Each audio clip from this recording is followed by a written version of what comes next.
What's one piece of advice that you would like to leave to anyone that's considering running for office?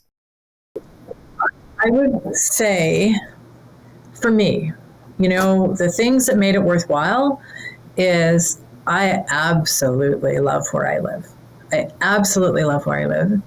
And if you love where you live and you're compelled to be involved somehow, there's so many ways to be involved and they're all worthwhile. But if you're in between those things where you love where you live, you have energy to give, and you're looking for a new way to contribute, consider this one.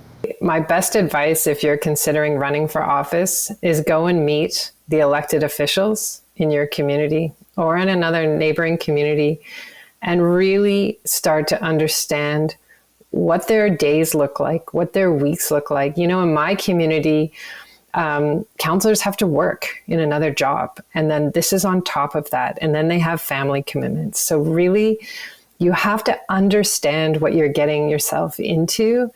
And if you haven't started attending council meetings, or looking through the agendas and how long they are, your job is to come to those meetings prepared.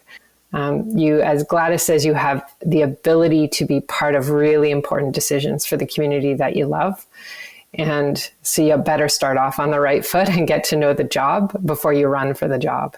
And I know elected officials across this province would be happy to share their experiences with candidates interested in running. Adding to that, I would say for people that are considering running to look at their resilience skills.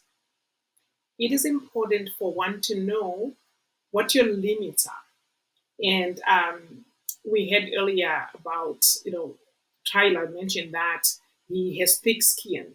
But do you have to have thick skin, or should you have that porous skin so you can allow yourself to feel and allow yourself to communicate that when it's overwhelming and when people are pushing your limits in order to say, look here, this is where I am and this is how I feel.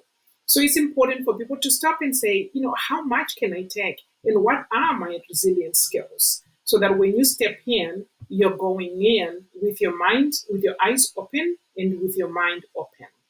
In my experience, and this is something I always try to remind myself and I encourage people running for office or anyone that asks really, to remind yourself that just about every single person that you encounter, including your fellow colleagues, wants their community to be a better place than it is now.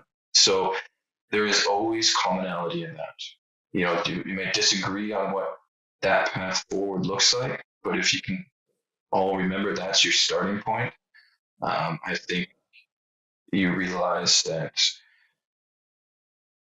you have an entire population that all has the exact same intention, and that's an important place to start off any conversation. So one other thing that I would like to highlight is navigating social media and doing it with a high level of decorum. Because the reality is that it is part of the political landscape. So for better, for worse, being able to use it appropriately is really key, whether you're running for office or whether you've been elected. So before you run, take time to understand the election advertising rules around social media and online ads. And then once you've been elected, find out if your local government has a social media policy and align your use to that policy. So you can also find more information about running for elected office at the site below, including links to the candidate's guide and videos about what you can expect as an elected official.